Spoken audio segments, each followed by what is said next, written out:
Pavlov's aim was to discover what caused saliva to flow. He rerouted the salivary ducts to the outside of his dog's cheek so that he could collect and measure the spittle. Perhaps, he thought, the production of saliva might be the result of a fixed nervous reflex, like a knee jerk.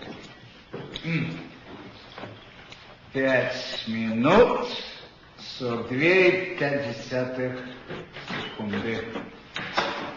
After taking many measurements of spittle, he confirmed that the dogs drooled automatically when their tongues touched food.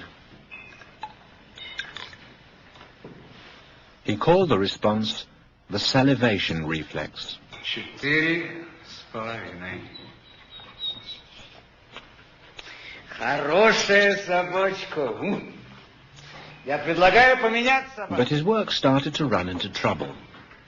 As his dogs became familiar with the experimental routine, they started to fill their cheek tubes before Pavlov had a chance to stimulate their tongues.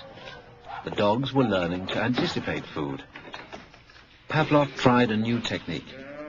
He erected screens so that the dogs couldn't see what was going on. Before passing meat through the hatch, he introduced a stimulus that was totally unrelated to feeding. A ticking metronome.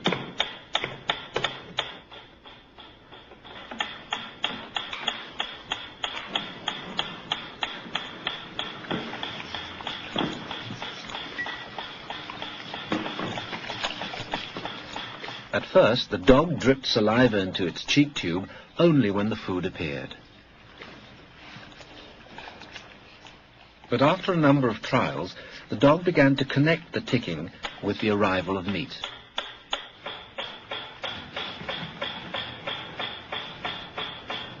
Soon the sound alone made the dog drool. Eventually, the dog salivated as much to the ticking itself as it did originally to the presentation of food. Полная. Идите сюда. Что я говорил? He called this new response the conditioned reflex.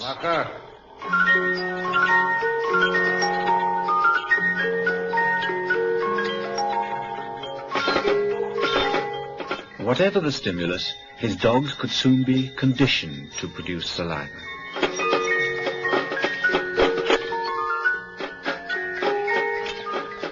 Pavlov believed that he had discovered how animals learned, even in the wild.